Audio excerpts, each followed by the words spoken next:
मेरे प्यारे परिवारजनों, नमस्कार। मन की बात के एक और एपिसोड में मुझे आप सभी के साथ देश की सफलता को, देशवासियों की सफलता को, उनकी इंस्पायरिंग लाइफ जर्नी को आपसे साझा करने का अवसर मिला है। इन दिनों सबसे ज्यादा पत्र, संदेश जो मुझे मिले हैं, वो दो विषयों पर बहुत अधिक है। पहला विषय है चंद्रयान-3 की सफल लैंडिंग और दूसरा विषय है दिल्ली में G20 का सफल आयोजन। देश के हर हिस्से से, समाज के हर वर्ग से, हर उम्र के लोगों के मुझे अनगिनत पत्र मिले हैं। जब चंद्रयान-3 का लैंडर चंद्रमा पर उतरने वाला था, तब करोड़ों लोग अलग-अलग माध्यमों के जरिए एक साथ इस घटना के पल-पल के साक्षी बन रहे थे। इसरो के यूट्यूब लाइव चैनल पर 80 लाख से ज्यादा लोगों ने इस घटना को देखा। अपने आप में ये एक रिकॉर्ड है। इससे पता चलता है कि चंद्रयान-3 से करोड़ों भारतीयों का कितना गहरा लगाव है। चंद्रयान की इस सफलता पर देश में इन दिनों एक बहुत ही शानदार क्विज कंपटीशन भी चल रहा है, प्रश्न स्पर्धा, और उसे नाम दिया गया है चंद्रयान-3 महाक्विज। माय गॉव पोर्टल पर हो रहे इस कंपटीशन में अब तक 15 लाख से ज्यादा लोग हिस्सा ले चुके हैं। माय गॉव की शुरुआत के बाद यह किसी भी क्विज में सबसे बड़ा पार्टिसिपेशन है। मैं तो आपसे भी कहूंगा कि अगर आपने अब तक इसमें हिस्सा नहीं लिया है, तो अब देर मत करिए। अभी इसमें 6 दिन और बचे हैं। इस क्विज में जरूर हिस्सा लीजिए। मेरे परिवारजनों, चंद्रयान-3 की सफलता के बाद G20 के शानदार आयोजन ने हर भारतीय की खुशी को दोगुना कर दिया। भारत मंडपम तो अपने आप में एक सेलिब्रिटी की तरह हो गया है। लोग उसके साथ सेल्फी खिंचा रहे हैं और गर्व से पोस्ट भी कर रहे हैं। भारत ने इस समिट में अफ्रीकन यूनियन को G20 में फुल मेंबर बनाकर अपने नेतृत्व का लोहा मनवाया है। आपको ध्यान होगा, जब भारत बहुत समृद्ध था, उस जमाने में हमारे देश में और दुनिया में सिल्क रूट की बहुत चर्चा होती थी। ये सिल्क रूट व्यापार कारोबार का बहुत बड़ा माध्यम था। अब आधुनिक जमाने में भारत ने एक और इकोनॉमिक कॉरिडोर G20 में सुझाया है। ये है India middle east Europe economic corridor. ये कॉरिडोर आने वाले सैकड़ों वर्षों तक विश्व व्यापार का आधार बनने जा रहा है। और इतिहास इस बात को हमेशा याद रखेगा कि इस कॉरिडोर का सूत्रपात भारत की धरती पर हुआ था। साथियों, G20 के दौरान जिस तरह भारत की युवा शक्ति इस आयोजन से जुड़ी, उसकी आज विशेष चर्चा आवश्यक है। साल भर तक देश के अनेकों यूनिवर्सिटीज में G20 से जुड़े कार्यक्रम हुए। अब इसी श्रृंखला में दिल्ली में एक और एक्साइटिंग प्रोग्राम होने जा रहा है, G20 यूनिवर्सिटी कनेक्ट प्रोग्राम। इस प्रोग्राम के माध्यम से देश भर के लाखों यूनिवर्सिटी स्टूडेंट्स एक दूसरे से जुड़ेंगे। इसमें IITs, IIMs, NITs और मेडिकल कॉलेजेस जैसे कई प्रतिष्ठित संस्थान भी भाग लेंगे। मैं चाहूंगा कि अगर आप कॉलेज स्टूडेंट हैं, तो 26 सितंबर को होने वाले इस कार्यक्रम को जरूर देखिएगा। इससे जरूर जुड़िएगा। भारत के भविष्य में युवाओं के भविष्य पर इसमें बहुत सारी दिलचस्प बातें होने वाली हैं। मैं खुद भी इस कार्यक्रम में शामिल होऊंगा। मुझे भी अपने कॉलेज स्टूडेंट से संवाद का इंतजार है। मेरे परिवारजनों, आज से 2 दिन बाद 27 सितंबर को विश्व पर्यटन दिवस है। पर्यटन को कुछ लोग सिर्फ सैर सपाटे के तौर पर देखते हैं, लेकिन पर्यटन का एक बहुत बड़ा पहलू रोजगार से जुड़ा है। कहते हैं, सबसे कम इन्वेस्टमेंट में सबसे ज्यादा रोजगार अगर कोई सेक्टर पैदा करता है तो वो टूरिज्म सेक्टर ही है। टूरिज्म सेक्टर को बढ़ाने में किसी भी देश के लिए गुडविल, उसके प्रति आकर्षण बहुत मैटर करता है। बीते कुछ वर्षों में भारत के प्रति आकर्षण बहुत बढ़ा है और G20 के सफल आयोजन के बाद दुनिया के लोगों का इंटरेस्ट भारत में और बढ़ गया है। साथियों, G20 में 1 लाख से ज्यादा डेलीगेट्स भारत आए। वो यहाँ की विविधता, अलग अलग परंपराएं, भांति भांति का खान पान और हमारी धरोहरों से परिचित हुए। यहाँ आने वाले डेलीगेट्स अपने साथ जो शानदार अनुभव लेकर गए हैं, उससे टूरिज्म का और विस्तार होगा। आप लोगों को पता ही है कि भारत में एक से बढ़कर एक वर्ल्ड हेरिटेज साइट्स भी हैं और इनकी संख्या लगातार बढ़ती जा रही है। कुछ ही दिन पहले शांति निकेतन और कर्नाटका के पवित्र होयसड़ा मंदिरों को वर्ल्ड हेरिटेज साइट्स घोषित किया गया है। मैं इस शानदार उपलब्धि के लिए समस्त देशवासियों को बधाई देता हूं। मुझे 2018 में शांति निकेतन की यात्रा का सौभाग्य मिला था। शांति निकेतन से गुरुदेव रवींद्रनाथ टैगोर का जुड़ाव रहा है। गुरुदेव रवींद्रनाथ टैगोर ने शांति निकेतन का मोटो संस्कृत के एक प्राचीन श्लोक से लिया था। वह श्लोक है, यत्र विश्वम भवत्येक नीडम, अर्थात जहां एक छोटे से घोंसले में पूरा संसार समाहित हो सकता है।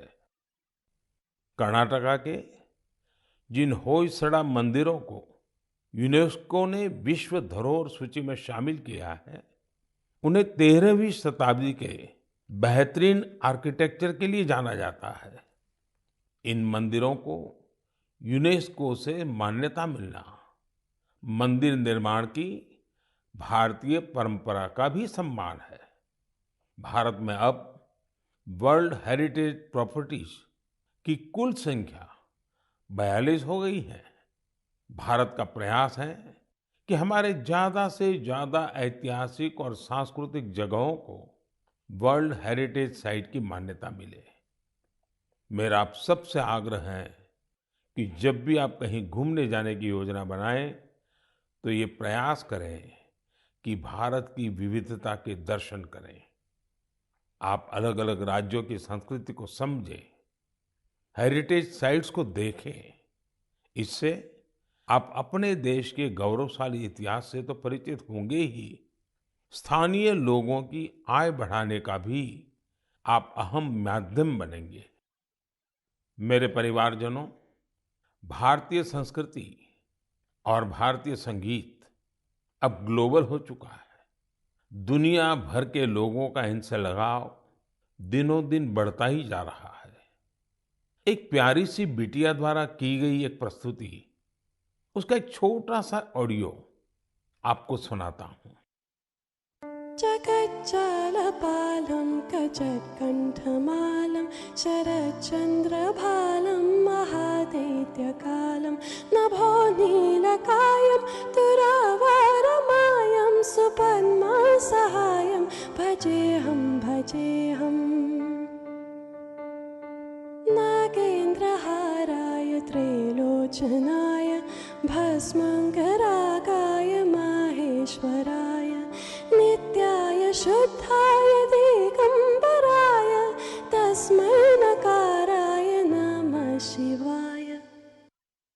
इससे सुनकर आप भी हैरान हो गए ना, कितनी मधुर आवाज है और हर शब्द में जो भाव झलकते हैं, ईश्वर के प्रति उनका लगाव हम अनुभव कर सकते हैं।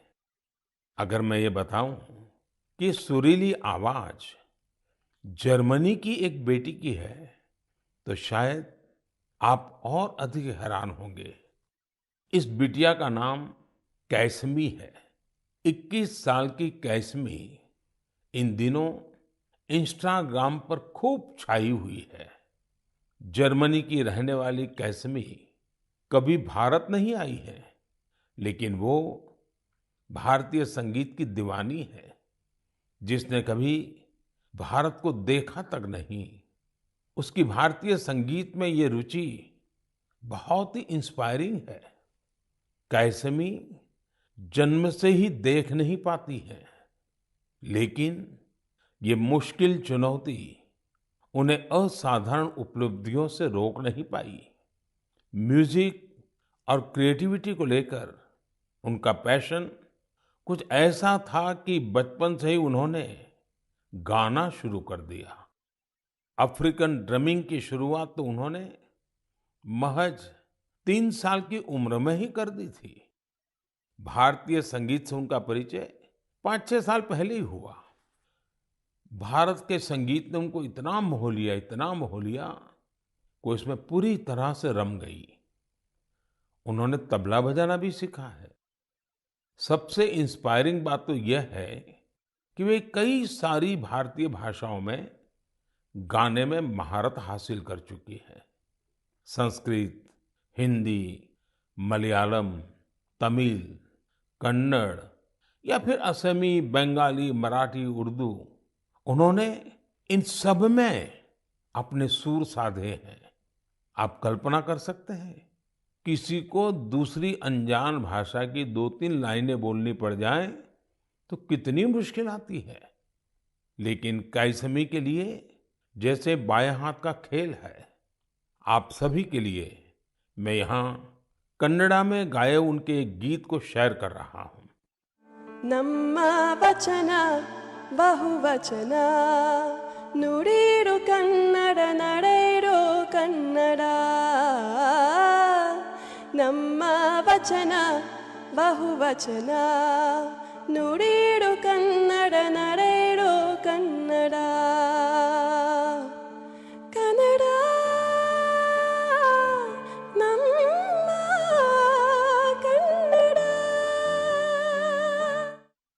भारतीय संस्कृति और संगीत को लेकर जर्मनी की कैसमी के इस जुनून की मैं हृदय से सराहना करता हूं। उनका यह प्रयास हर भारतीय को अभिभूत करने वाला है। मेरे परिवारजनों, हमारे देश में शिक्षा को हमेशा एक सेवा के रूप में देखा जाता है। मुझे उत्तराखंड के कुछ ऐसे युवाओं के बारे में पता चला है जो इसी भावना के साथ बच्चों की शिक्षा के लिए काम कर रहे हैं। नैनीताल जिले में कुछ युवाओं ने बच्चों के लिए अनोखी घोड़ा लाइब्रेरी की शुरुआत की है। इस लाइब्रेरी की सबसे बड़ी विशेषता यही है कि दुर्गम से दुर्गम इलाकों में भी इसके जरिए बच्चों तक पुस्तकें पहुंच रही है। और इतना ही नहीं, ये सेवा बिल्कुल निशुल्क है। अब तक इसके माध्यम से नैनीताल के 12 गांवों को कवर किया गया है। बच्चों की शिक्षा से जुड़े इस नेक काम में मदद करने के लिए स्थानीय लोग भी खूब आगे आ रहे हैं। इस घोड़ा लाइब्रेरी के जरिए ये प्रयास किया जा रहा है कि दूर दराज के गांवों में रहने वाले बच्चों को स्कूल की किताबों के अलावा कविताएं, कहानियां और नैतिक शिक्षा की किताबें भी पढ़ने का पूरा मौका मिले। ये अनोखी लाइब्रेरी बच्चों को भी खूब भा रही है। साथियों, मुझे हैदराबाद में लाइब्रेरी से जुड़े एक ऐसे ही अनूठे प्रयास के बारे में पता चला है। यहाँ 7वीं क्लास में पढ़ने वाली बिटिया आकर्षणा सतीश ने तो कमाल कर दिया है। आपको ये जानकर आश्चर्य हो सकता है कि महज 11 साल की उम्र में ये बच्चों के लिए एक दो नहीं बल्कि 7 लाइब्रेरी चला रही है। आकर्षणा को 2 साल पहले इसकी प्रेरणा तब मिली जब वो अपने माता पिता के साथ एक कैंसर अस्पताल गई थी। उसके पिता जरूरतमंदों की मदद के सिलसिले में वहां गए थे। बच्चों ने वहां उनसे कलरिंग बुक्स की मांग की और यही बात इस प्यारी सी गुड़िया को इतनी छू गई कि उसने अलग अलग तरह की किताबें जुटाने की ठान ली। उसने अपने आस पड़ोस के घरों, रिश्तेदारों और साथियों से किताबें इकट्ठा करना शुरू कर दिया। और आपको यह जानकर खुशी होगी कि पहली लाइब्रेरी उसी कैंसर अस्पताल में बच्चों के लिए खोली गई। जरूरतमंद बच्चों के लिए अलग अलग जगहों पर इस बिटिया ने अब तक जो 7 लाइब्रेरी खोली है उनमें अब करीब 6000 किताबें उपलब्ध हैं। छोटी सी आकर्षणा जिस तरह बच्चों का भविष्य संवारने का बड़ा काम कर रही है वो हर किसी को प्रेरित करने वाला है। साथियों, ये बात सही है कि आज का दौर डिजिटल टेक्नोलॉजी और ई बुक्स का है, लेकिन फिर भी किताबें हमारे जीवन में हमेशा एक अच्छे दोस्त की भूमिका निभाती हैं। इसलिए हमें बच्चों को किताबें पढ़ने के लिए प्रेरित करना चाहिए। मेरे परिवारजनों, हमारे शास्त्रों में कहा गया है, जीवेषु करुणा चापि मैत्री तेषु विधीयताम। अर्थात जीवों पर करुणा कीजिए और उन्हें अपना मित्र बनाइए। हमारे तो ज्यादातर देवी देवताओं की सवारी ही पशु पक्षी हैं। बहुत से लोग मंदिर जाते हैं, भगवान के दर्शन करते हैं, लेकिन जो जीव जंतु उनकी सवारी होते हैं उस तरफ उतना ध्यान ही नहीं देते। ये जीव जंतु हमारी आस्था के केंद्र में तो रहने ही चाहिए, हमें इनका हर संभव संरक्षण भी करना चाहिए। बीते कुछ वर्षों में देश में शेर, बाघ, तेंदुआ और हाथियों की संख्या में उत्साहवर्धक बढ़ोतरी देखी गई है। कई और प्रयास भी निरंतर जारी हैं ताकि इस धरती पर रह रहे दूसरे जीव जंतुओं को बचाया जा सके। ऐसा ही एक अनोखा प्रयास राजस्थान के पुष्कर में भी किया जा रहा है। यहाँ सुखदेव भट्ट जी और उनकी टीम मिलकर वन्य जीवों को बचाने में जुटे हैं। और जानते हैं उनकी टीम का नाम क्या है? उनकी टीम का नाम है कोबरा। एक खतरनाक नाम इसलिए है क्योंकि उनकी टीम इस क्षेत्र में खतरनाक सांपों का रेस्क्यू करने का काम भी करती है। इस टीम में बड़ी संख्या में लोग जुड़े हैं जो सिर्फ एक कॉल पर मौके पर पहुंचते हैं और अपने मिशन में जुट जाते हैं। सुखदेव जी की इस टीम ने अब तक 30,000 से ज्यादा जहरीले सांपों का जीवन बचाया है। इस प्रयास से जहां लोगों का खतरा दूर हुआ है, वहीं प्रकृति का संरक्षण भी हो रहा है। ये टीम अन्य बीमार जानवरों की सेवा के काम से भी जुड़ी हुई है।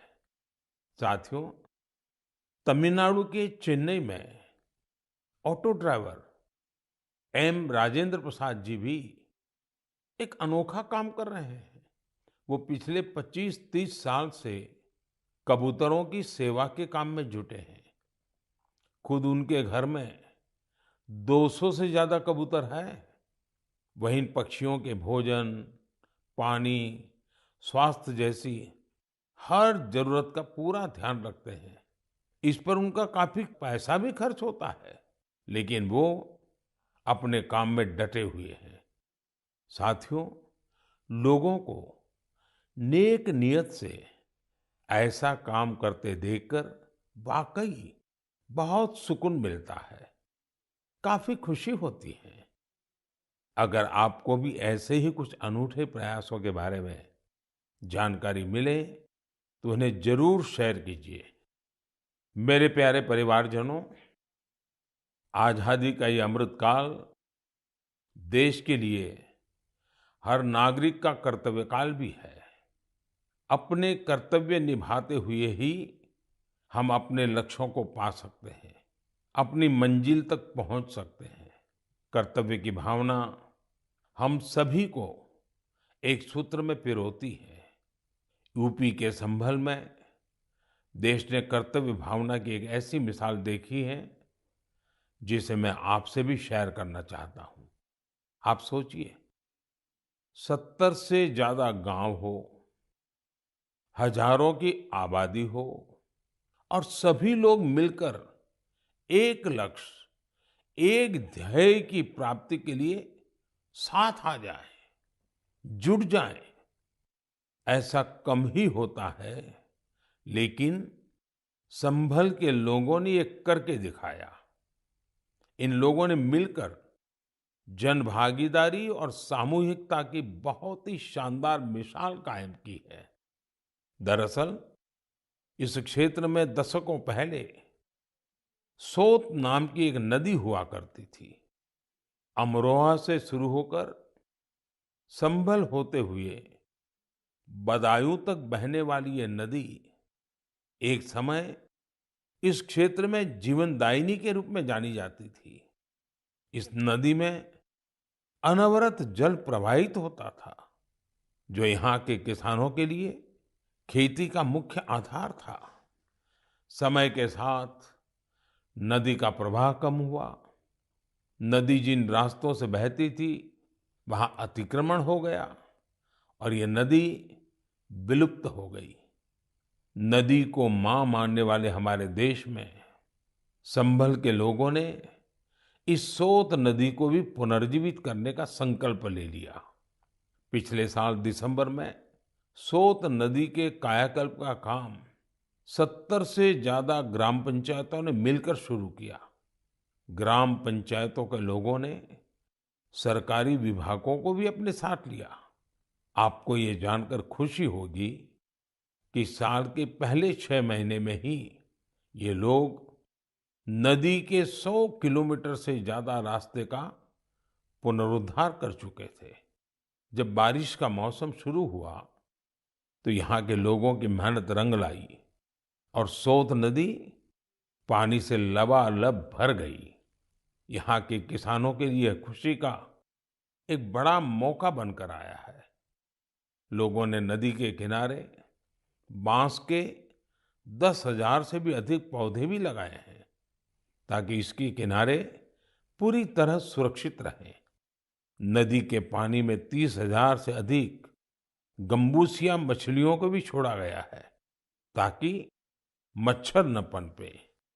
साथियों, सोत नदी का उदाहरण हमें बताता है कि अगर हम ठान लें तो बड़ी से बड़ी चुनौतियों को पार कर एक बड़ा बदलाव ला सकते हैं।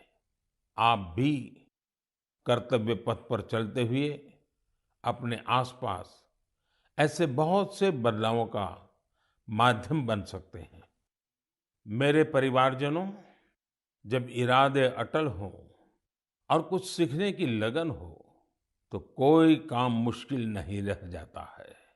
पश्चिम बंगाल की श्रीमती शकुंतला सरदार ने इस बात को बिल्कुल सही साबित करके दिखाया है। आज वो कई दूसरी महिलाओं के लिए प्रेरणा बन गई हैं।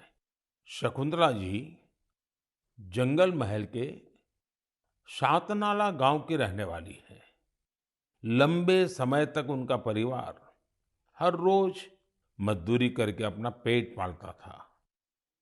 उनके परिवार के लिए गुजर बसर भी मुश्किल थी। फिर उन्होंने एक नए रास्ते पर चलने का फैसला किया और सफलता हासिल कर सबको हैरान कर दिया। आप ये जरूर जानना चाहेंगे कि उन्होंने ये कमाल कैसे किया? इसका जवाब है एक सिलाई मशीन। एक सिलाई मशीन के जरिए उन्होंने साल की पत्तियों पर खूबसूरत डिजाइन बनाना शुरू किया।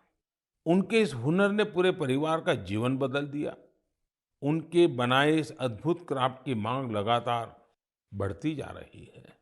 शकुंतला जी के इस हुनर ने न सिर्फ उनका बल्कि साल की पत्तियों को जमा करने वाले कई लोगों का जीवन भी बदल दिया है।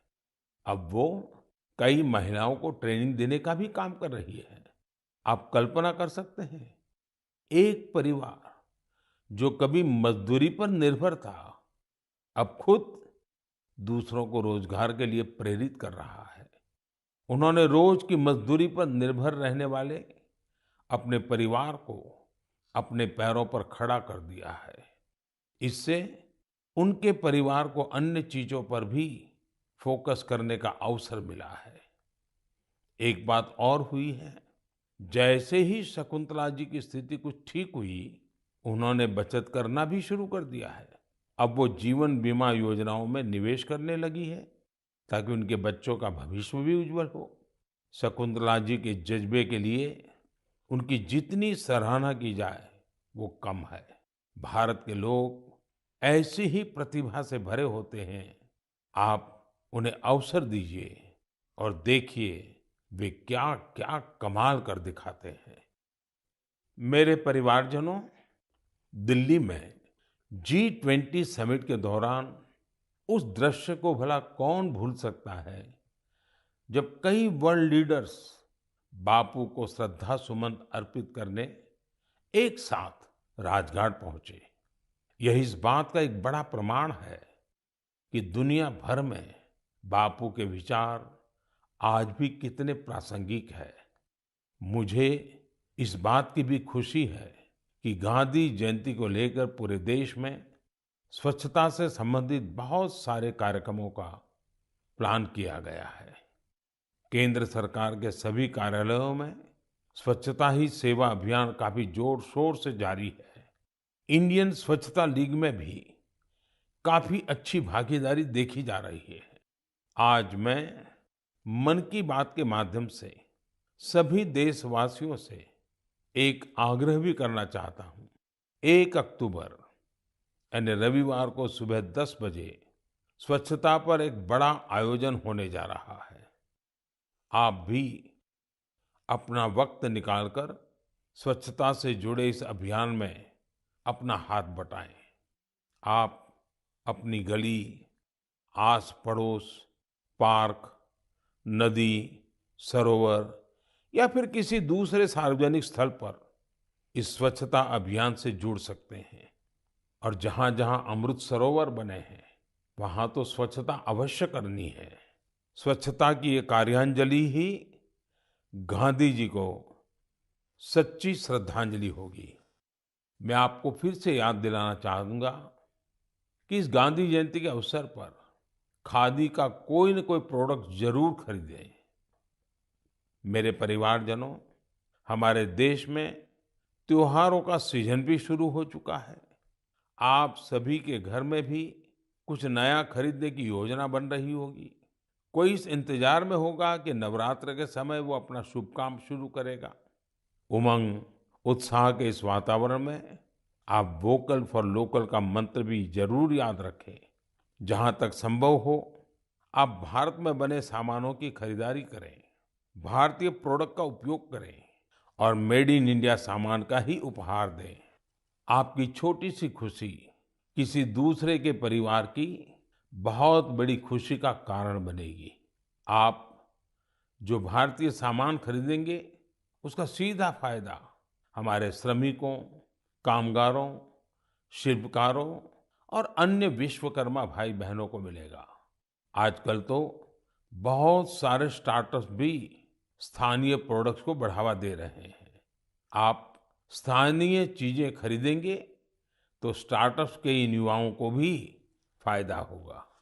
मेरे प्यारे परिवारजनों, मन की बात में बस आज इतना ही। अगली बार जब आपसे मन की बात में मिलूंगा तो नवरात्रि और दशहरा बीत चुके होंगे।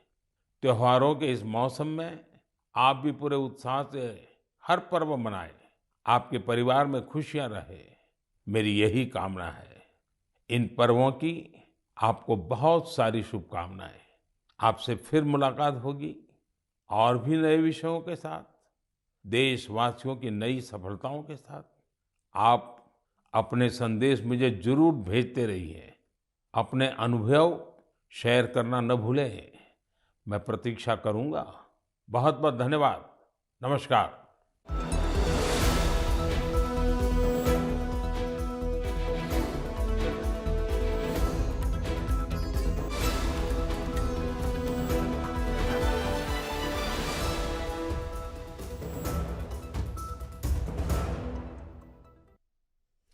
नमस्कार, बहुत बहुत स्वागत